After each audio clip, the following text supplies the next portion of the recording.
if we're a land that in God we trust, and Jesus says, let the children come to me, wouldn't you agree that we need to open our arms to Mexico? No. Because every country has to protect its own borders. There was a time when virtually every country in the Western Hemisphere not only allowed but encouraged immigration on a massive scale because they had the land and they needed the resources and so on. It's not at all clear that if you were to throw the borders wide open, let anyone come who wants to, that this would still be the same country 50 years from now. And so, in a sense, you can't let everybody come to America, because if everybody came into America, it wouldn't be America anymore. So that's not an option that we have. The most we can do is try to weigh many very different kinds of considerations. Well, judging from the success of various groups in your book, who should come to America? How should we decide? Oh, that's a much tougher one, but I think that we should say that we do have the right to decide, and that if people who come here from country X do well and make America a better place, then let more people come here from country X. And if people who come from country Y simply come here and become a burden on the American taxpayers, then less people should come from country Y. One of the problems we have is that the welfare state makes it very expensive to let immigrants in. So you have a country like New Zealand, whose total population is less than that of New York City.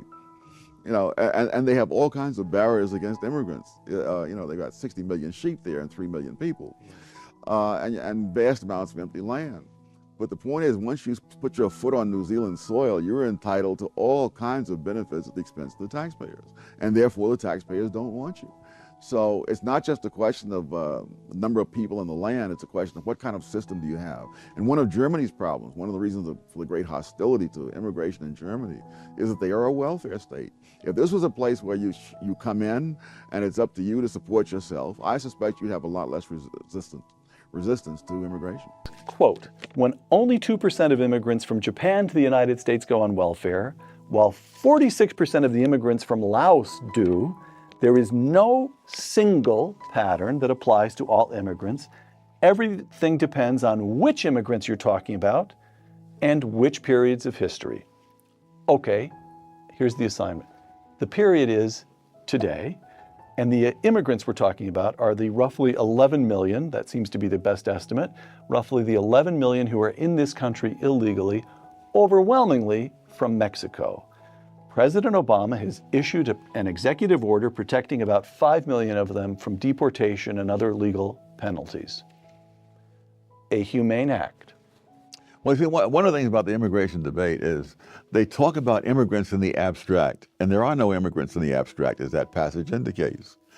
And we don't know who those people are that are here. They may all be PhDs from the University of Chicago, in which case they should all stay.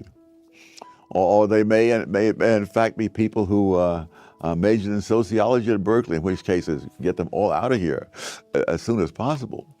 But we don't know. That's one of the problems of so-called immigration policy. We don't have an immigration policy unless we control the border. It doesn't matter what our policy is. If anybody who wants to cross the border can cross, then our policy is just a bunch of words on paper. Okay, so I think I hear you. I think I can deduce from that set of comments two policies. One is, for sure, you get control of the border. Yes. That's just obvious. We get control of the border. But from that point forward, you're as dubious about the editorial position of the Wall Street Journal, which is consistently pro-immigrant, as you are dubious of the President of the United States, because your point is neither one of them really knows in enough detail who these 11 million people are, whether they're doing net good or harm to the economy. So you don't buy the Wall Street Journal argument that on net, surely they're doing more good than harm, more economic good than harm. You don't buy that? No, and especially when they're trying to talk about having people in agriculture. I mean, this is a country that has had a chronic surplus of agricultural output for decades on end, costing the taxpayers billions upon billions of dollars. But because the federal government subsidizes the output, the surplus, right? Yes. All right. Yeah, yes. And in fact, I think the federal government subsidizes the water that creates the surplus that it then subsidizes again. And I think that any discussion of people in the abstract drives me crazy because there are no abstract people.